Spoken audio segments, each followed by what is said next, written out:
Rahul Gandhi is in Manipur. This trip comes after his visits to Assam and before that to Hathras and Gujarat over the weekend. I'm Barkha Dutt. You're with the Mojo Story.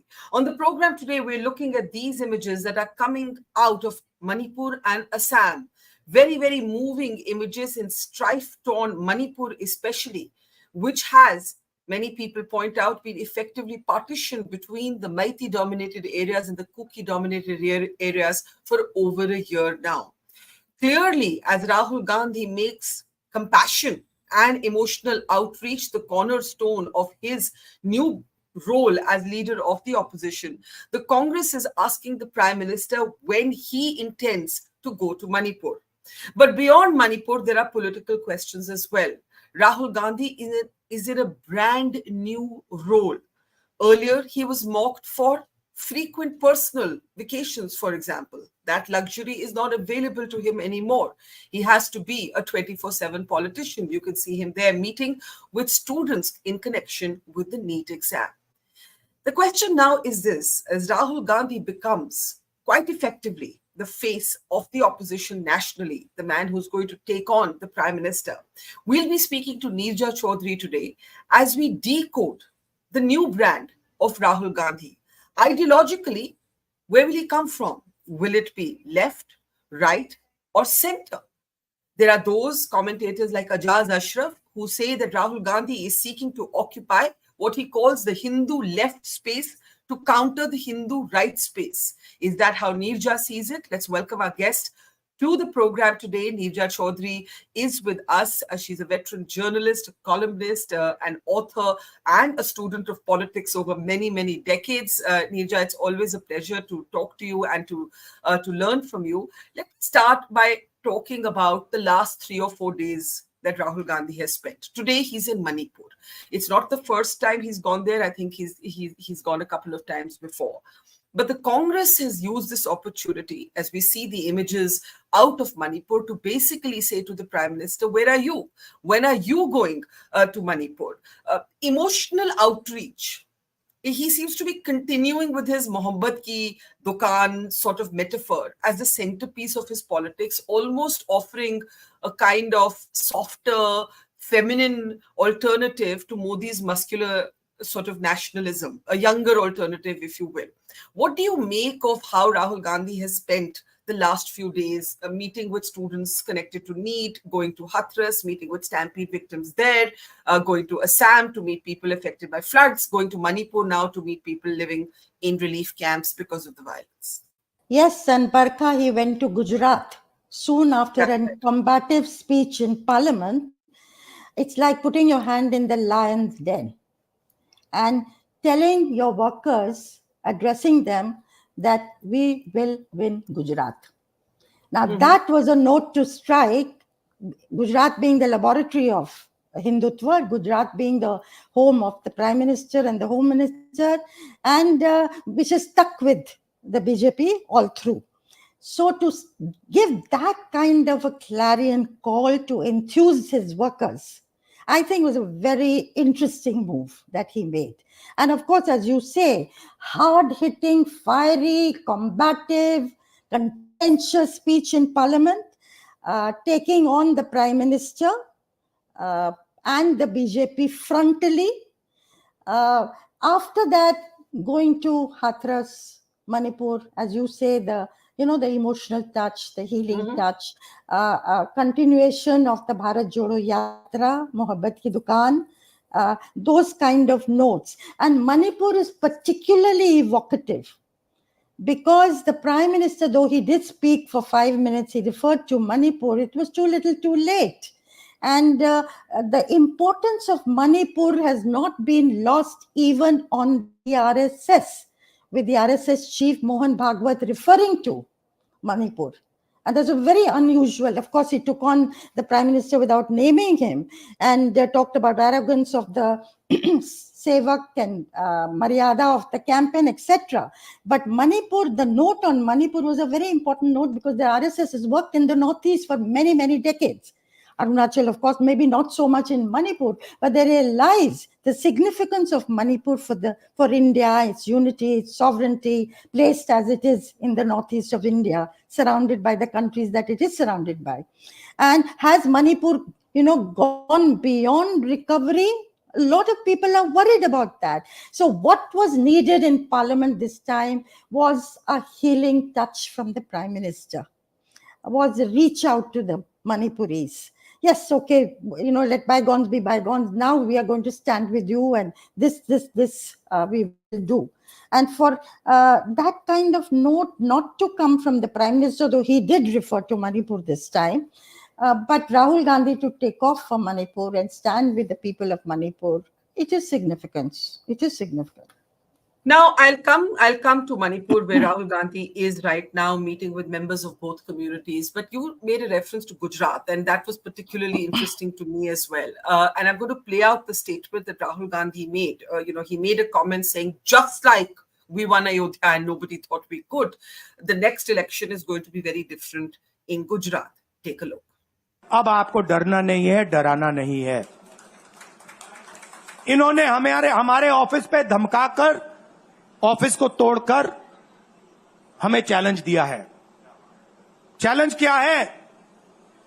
Gujarat के चुनाव में मैं आपको बता रहा हूं, हम सब मिलकर इनको गुजरात में हराने जा रहे हैं. जो हमने कहा, और लिख के ले लो, कांग्रेस पार्टी की जो आत्मा है वो गुजरात के चुनाव में लड़ेगी, और नरेंद्र मोदी और बीजेपी को गुजरात में जैसे हमने अयोध्या में हराया है, वैसे ही हम गुजरात में इनको हराने जा रहे हैं. कौन हराएगा? हमारे लीडर हराएंगे, हमारे Babbar Sheth tiger हराएंगे. Now, Nija, while of course, that sounds rhetorically quite powerful, when you look at the numbers of the Lok Sabha results, the fact is that the Congress won one seat, right? And that is also because of, a very, very powerful, very popular, self-made tribal female leader. When Rahul Gandhi says Gujarat is going to be like Ayodhya is one constituency in Uttar Pradesh, right? What do you make of what he said in Gujarat, as you called it, reaching out, putting his hand in the lion's den? But how literally should we take those claims there? Look, I think, as I said, that he's trying to enthuse his worker. And without that, no battle is won. And he's used this opportunity that's come his way as leader of the opposition to go to the state and give a frontal challenge. Now, absolutely, I agree with you. One should not overread things. And it's very easy to get carried away. But it is also true, Barkha, two things I want to say here, that just as the rise of Narendra Modi in the last 10 years represented a changing mood of India at the ground level, the changes that were taking place at the ground level, he represented that. So also there is a changing mood in the country, parts of the country, I won't say the whole country. There's a changing mood in parts of the country, and Rahul Gandhi, is he beginning to represent that? He's certainly being seen with new eyes. Number one. Number two, as some people have said, the elections have put more oxygen into the system. And of course, Rahul Gandhi talked about not being fearful, and other opposition leaders have talked very frontally about all this. But yes, that the democratic space has got opened up was borne out by the fact that the leader of the opposition spoke for an hour and a quarter in Parliament, and the entire ruling side heard him. They could have walked out also. They did not walk out.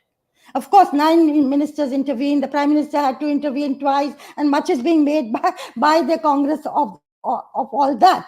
But they heard him out, because the leader of the opposition, which the Congress today holds, is LOP in a parliamentary democracy. He holds cabinet rank. He is on committees to decide your CVC, your CBI, and other posts, constitutional positions. when the visiting dignitaries visit India, they will call on the LOP. So it is an institution, and we know that, you and I know that the people of India in 2024 have not only elected the government they want, they have also elected the opposition they wanted. And Rahul Gandhi realizes today he's playing to that strength, to that gallery. But that, I agree, does not mean that the battle is over. He's still at 99, and the Prime Minister is right to remind him of that. He has a long way to go. The Congress has a long way to go. And I suspect, where a pitfall may come, that he may get carried away too soon with his success. I fear that. Do you see signs of that right now? Yes, because yesterday to make the statement that we've defeated the Ram Mandir movement. I don't think it is to fully understand what the mood is, or the Ram Mandir movement, or what the Hindus feel. He has frontally taken on Hindutva as a political ideology on the floor of the House. No doubt about that. Now, I personally would not have used the language he did, but okay, he, as I said, was a very combative speech, and his own constituency, people who voted him in, who view him as an alternative, would like him to speak that language today. It's like 10 saal ki bhras nikal aana. It's a bit of that happening. So, okay. But to say that Hindus are not proud of the Ram Mandir, to say Hindus are not proud of being Hindus, I don't think that's the change of mood. The change of mood is a twofold. One is that enough of Hindu-Muslim conflict. ये Hindu-Muslim बहुत हो गया.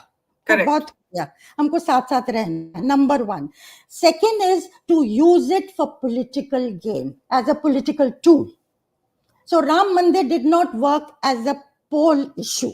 But that doesn't mean people are not happy. That doesn't mean that that movement has to be defeated, or the Congress party has defeated it. I'm only giving you a very small example.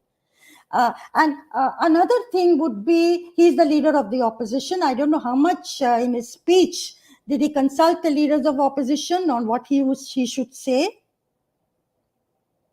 Because if the Congress starts to revive and Rahul Gandhi becomes proactive, which he must at one level, because he has to revive his party. And there is a mood also in the country that would like the Congress to revive as a counter to the BJP. And we saw that, say in Maharashtra, getting 13 seats. When it's the beneficiary of the sympathy for Uddhav Thackeray and Sharad Pawar as one of the factors that led to that victory. But people want the Congress to revive. But if the regional allies who are part of India alliance begin to feel that the Congress is going to grow at our expense, and this happens too quickly, without things being worked out between them. For instance, in Uttar Pradesh, there are 2027 elections. Of course, they're far away. But unless understanding is reached with Akhilesh Yadav, okay, UP yours in 27, Delhi ours in 2029. We are not going to, you will have the lion's share of the seat. Things like that to be worked out. These parties are going to get very apprehensive very quickly. So let me pick up a recent column by Ajaz Ashraf that provocatively makes the point that Rahul Gandhi's Congress today represents the Hindu left, and that the Congress waited a long time for the Hindu center to respond to it. The Hindu center didn't. So Rahul Gandhi has now attempted to create or build this new social base. That's why he talks so much about the caste census and so on.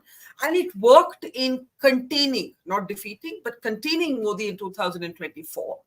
But it's only a matter of time before these local conflicts that you referred to, local competitiveness with regional allies, plays out, because in many ways, they're going to be competing for the same kind of social base. There was a time when the Congress would compete for a different social base, and let's say a Samajwadi Party would compete for a different social base. Today, you're in a situation where the base that the Congress is trying to build for itself, the new base, is very similar to the base of its state allies. So isn't there going to be an inevitable contradiction? And what do you make of this phrase, Gandhi's Congress represents the Hindu left? look, Rahul Gandhi coming with the picture of Shivji and other, Guru Nanak and other pictures in Parliament, which some people liked and some did not. It's fine. If he wants to give the impression that Shivji for us and Ram for you, if that is their message, or as you point out, a Hindu left that, you're not takedars of Hinduism. Hindu Samaj is not represented by Narendra Modi, BJP, or the RSS, which is what he said in Parliament. Fair enough. A lot of people will say, yes, that's fair enough. But will, this Hindu left, so the lower castes, as well as the Hindu plank, which the BJP cornered for much of its 10 years under Modi, and that is now slipping out of his hand, will Rahul Gandhi become the accepted symbol of that? It's too early to say that. I'm very interested in that question. How have people at the ground level taken this rhetoric of his in Parliament on Hindu, the Hindu lecture that he gave? Many people, of course, the secularists would have said, go for NEET, go for Agniveer, go for Kisan problems, stick to those things and put the government sharply on the mat. Get your facts right and corner them, day after day. But okay, but he's chosen to go another route and to fashion an ideological alternative with Hinduism being a base of it. We are as Hindu as you are, because the country is Hindu. But then in Parliament you use this sort of symbolism of Hindu. Even when you speak about the Agniveer issue, you make sure you in this case being Rahul Gandhi, you make sure that Lord Shiva's portrait is right behind you. But then you also say that we have defeated the Ram Mandir movement. In other words, you're equating the aspiration for a Ram Mandir to a BJP movement, which politically it is, but at the level of faith, it's not. Right? So these are two separate things. So isn't this navigation of the position on Hinduism quite contradictory so far? This is where I find, it is not thought through. Yeah. I think it needs greater thinking, the formulation of an ideological alternative to what the BJP has offered the country, say in the last 10 years. Much more thought needs to go in. And even say, for instance, Barkha, forget, they talked about the caste thing. This time in Uttar Pradesh, the Jat moved away, the Rajput sat at home, the Brahmin, a section of the Brahmin, which is the most significant thing happening in UP, if they are shifting away from BJP, and there were indications that they were, for a variety of reasons, and the Dalit moving away, because they thought the constitution would be changed. Now, when the Dalit realizes the constitution is not going to be changed to take away their arakshan, does the Dalit stay with the opposition side? Or even in Maharashtra, where I'm sitting at the moment, the sympathy factor worked in the favor of Mahavikas Aghadi in the Lok Sabha election. But sympathy factor, the expression of sympathy does not happen again and again. Just as expression of anger happens only once. It's also a blast that comes out. Yeah. Does it happen with the same kind of potency the next time round? No. Actually, in a way, the BJP and Rahul will have to grapple with the same thing. In economics, it's called the law of diminishing returns. For the BJP, the discovery is Hindutva, Mandir, Hindu, Muslim, law of diminishing returns. Modi needs a new script. For Rahul, being an antagonist to these politics has got him 99 seats in Lok Sabha. But now what's his narrative? Is his narrative, I'm the soft guy, I'm the metrosexual to Modi's muscular nationalism, I'm the guy who'll always be with the people? Is he the tough guy like he was in Gujarat? We talk a lot about Modi 3.0, but who or what will Rahul 3.0 be? We don't know that either. Yes, and it's beginning to evolve, but it is not yet clear the direction that evolution is taking. Because of as you say, he's made yesterday on the Mandir movement something. He's brought Shivji's picture, and those posters with him and the Shivji picture are now all over. I believe they were all over Gujarat. They're in different parts of the country going up. So I think the Congress party will have to get clear. And let me say this, another pitfall for Rahul. I don't want to, because Rahul is emerging very well, Barkha. Given the courage he's displayed in the last years, people now say at least this man was consistent in what he was saying. So people are looking at him as an alternative to Modi, a serious alternative to Modi for the first time, I feel. And that's a larger group. His popularity ratings are going up. Younger people are looking at him with new eyes. All that is there. So one doesn't want to pull him down. But Rahul's problem is that he consults very few people within his party and in the opposition, even about what he should say. How should he formulate that? Because it involves each one of those parties. What he will say as leader of the opposition has a bearing on their future trajectory in politics. Where does Modi calibrate vis-a-vis this? So let's come to Manipur. If we go back to where we started, that Rahul is in Manipur, the Congress has constantly put the BJP on the mat for its handling of Manipur. Even as the Prime Minister left for Russia today, they said, when are you going to go to Manipur? In fact, if we can show that tweet, they had a tweet today where they showed all of the places that Rahul Gandhi had gone to: Manipur, Assam, Karnataka, Gujarat, Himachal Pradesh, Uttarakhand. And they said Modi has not been to any of these places. So there is a kind of, as I said, an emotional outreach or a reaffirmation of them as the voice of ordinary people. How does Modi, who once occupied the space because he was the ordinary person, right? Rahul Gandhi was the one with the silver spoon. Modi was the ordinary person who rose through the ranks. Today, Rahul Gandhi is saying, I am the voice of the ordinary people. It's the Prime Minister who's elite. There's an attempted role reversal by the Congress.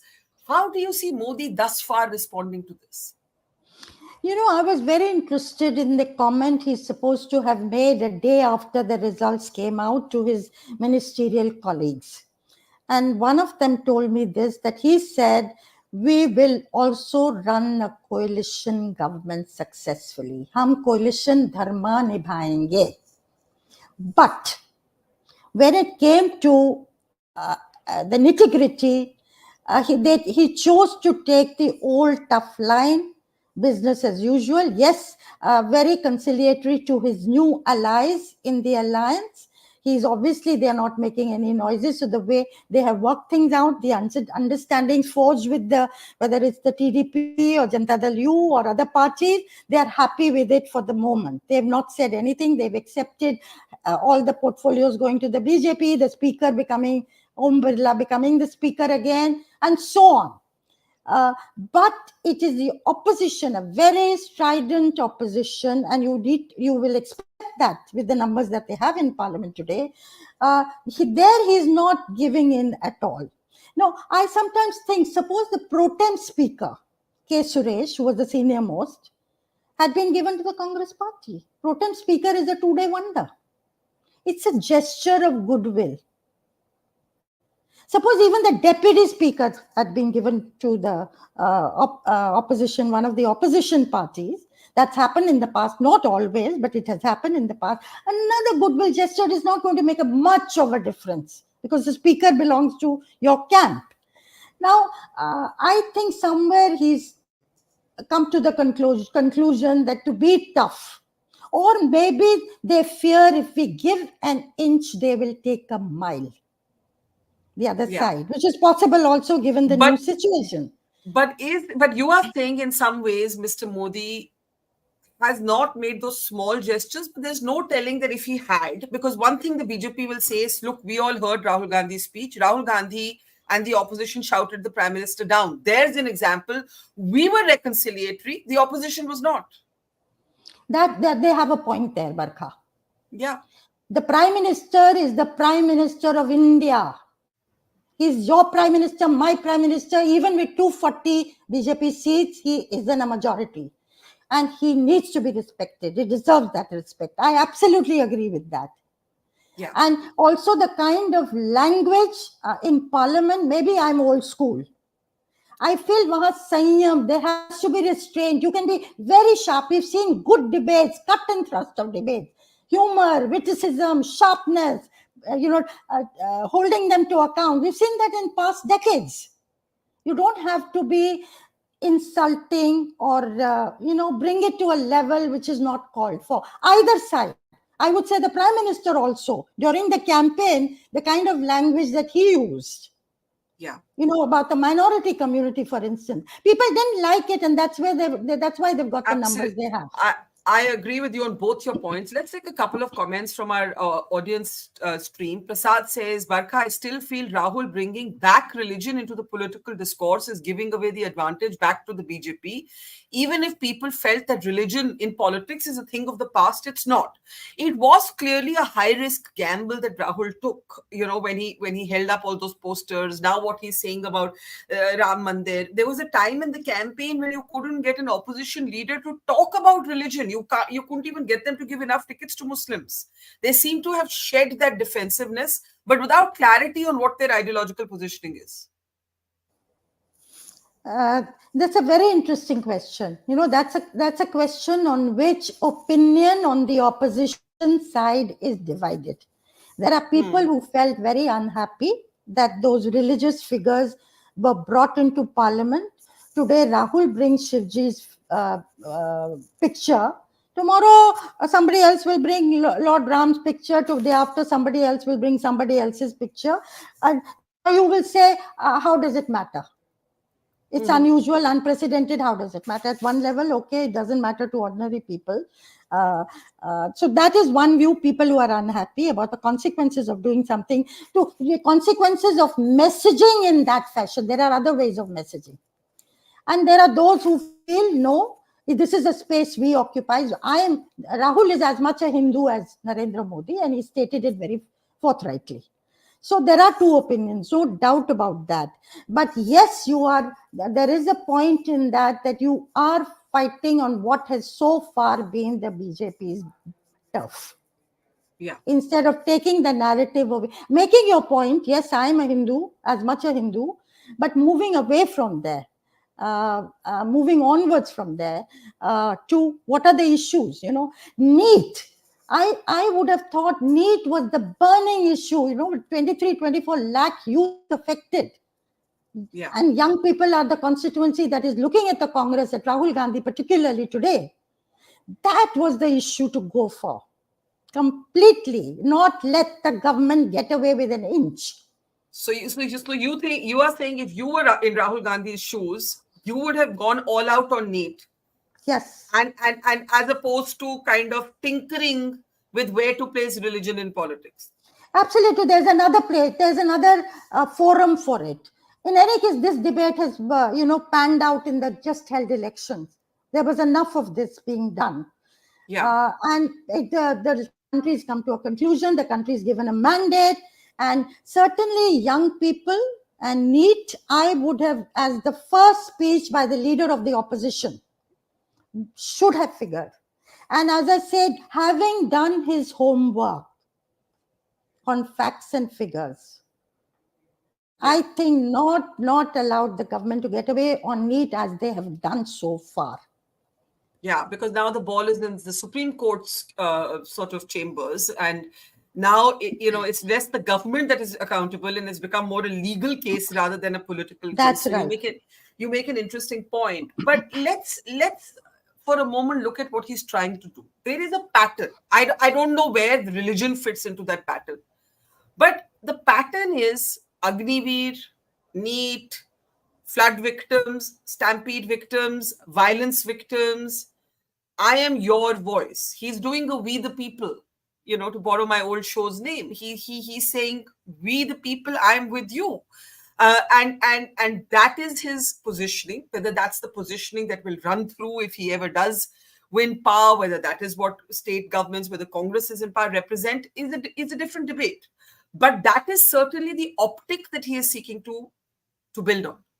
Is it working? Yes, I think at one level, Barkha, after his Bharat Jodo Yatra, and that Bharat Jodo Yatra was its Mohabbat Ki Dukaan.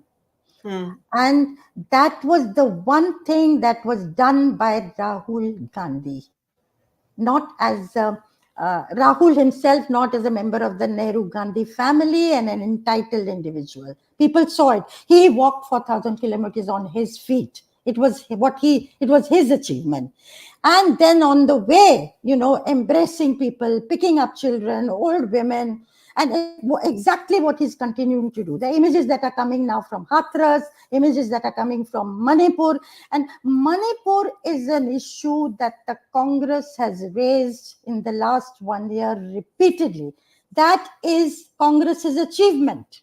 Putting the Prime Minister on the mat, the BJP on the mat on that issue is the Congress's achievement. And if I was a Manipuri, I would say, no, I don't want to break away. I know I've been treated very badly, and this is what I've suffered, but I would want to stay with India because there are big groups of people who stand by me.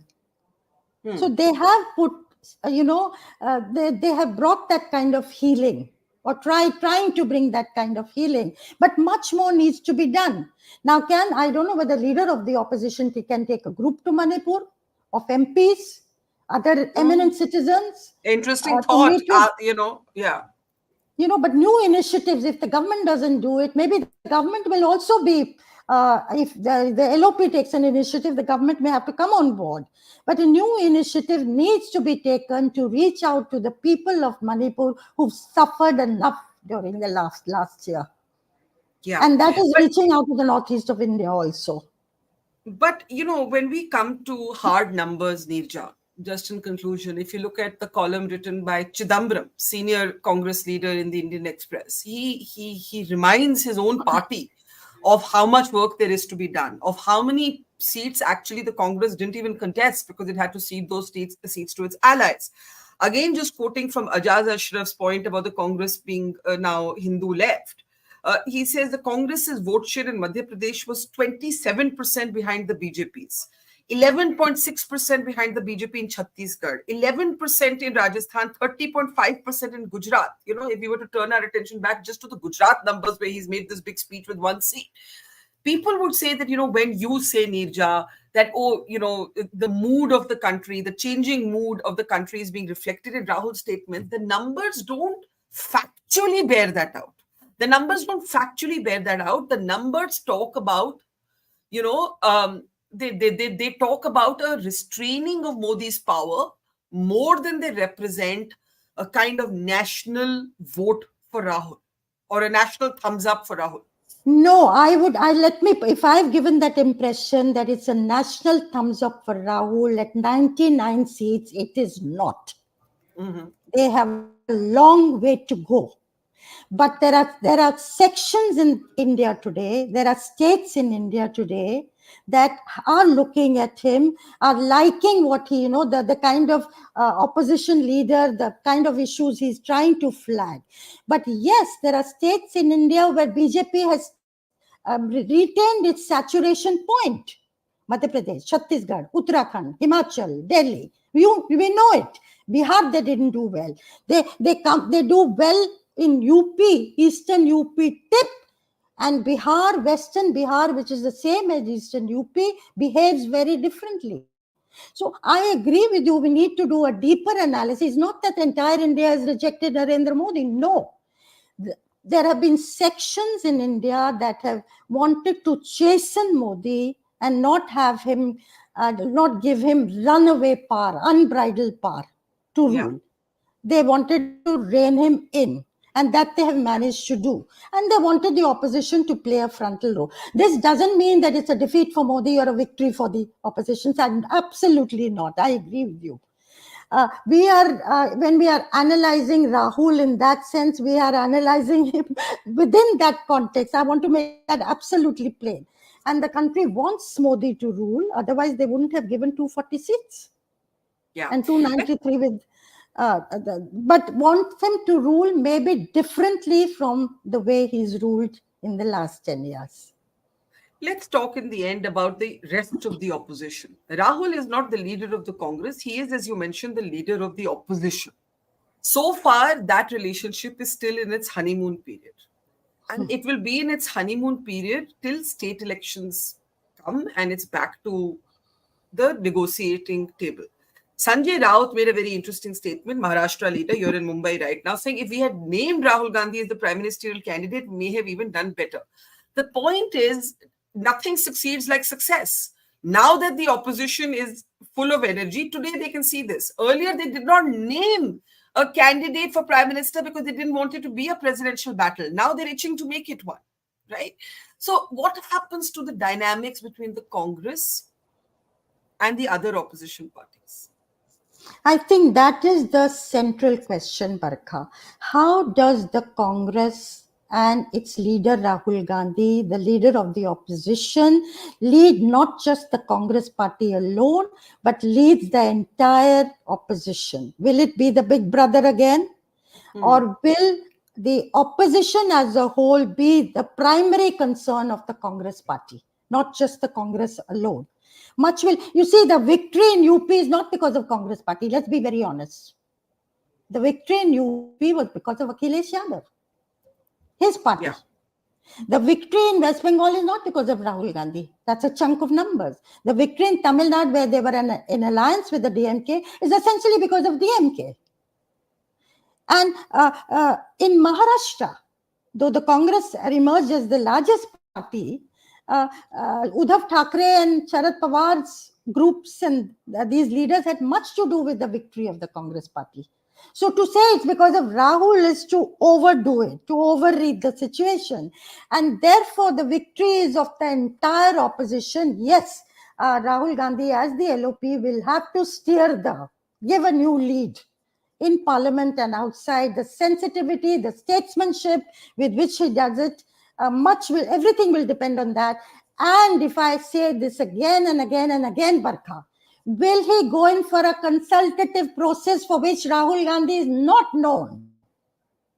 So far not known. He's evolved over the years, no doubt about it. He's much more confident. Look at the way he in parliament answered dealt with the speaker, dealt with the BJP side. There was thinking on his feet. It's a very different Rahul, say, from 10 years ago or 5 years ago. No doubt about it. But essentially consulting people, and not just Rahul deciding on his own or expecting his tweet to become the policy of the Congress party and of the entire opposition. But let me flip the question around. You said in Uttar Pradesh the victory was because of Samajwadi Party. In Bengal it was because of Mamata Banerjee. In Tamil Nadu it was because of the DMK. Now in Tamil Nadu, whether or not the Congress anchored the DMK would have won. In Bengal, whether or not the Congress anchored Mamata Banerjee, Mamata would have won. But in UP, just a question, did the Samajwadi Party need the Congress? Yes, Samajwadi Party needed the Congress insofar as it consolidated the votes of the entire Muslim community who voted for the alliance as one man, as one person, one woman or one man. Yeah. Or the Dalits also, Barkha. Had it not been for the alliance, the Dalits may not have shifted to the Samajwadi Party to the extent that they did or trusted it. No doubt about that. But UP, apart from this alliance, it was the organization of the Samajwadi Party that was seen on the ground everywhere. Congress doesn't have the organization. The Congress will have to, Mr. Chidambaram is absolutely right, will have to knuckle down to just simple, unglamorous hard work to build their organization. Are they prepared to do it? Well, hopefully they are prepared to do it. But there is an additional factor in Uttar Pradesh which I don't think we have yet fully unpacked.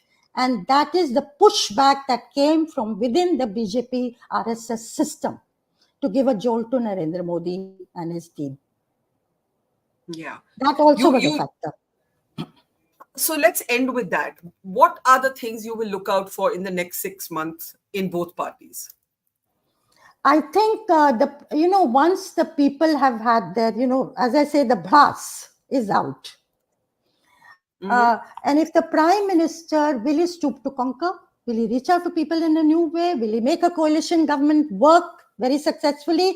And that includes reaching out to the opposition. Because it's a new situation, you cannot handle it the old way.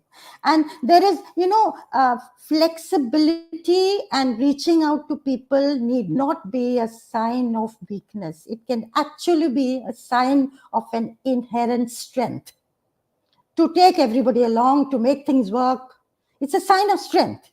And will the Prime Minister show this? Remains to be seen. Will Rahul Gandhi again show wisdom, statesmanship, reaching out to other people? in also a very new way, different way from the way he's been in the past, that also remains to be seen. So those are the two big questions we leave our audience with today. Nirja, always a pleasure. Thank you so much. Thank you. And talk Thank to you you. again soon. Take care. Thank you. Bye. Bye. Bye, Barkha. It's great to see you here. Thank you for watching our work. If you haven't subscribed yet, don't forget to click the bell icon and subscribe to Mojo Story and support independent, robust journalism.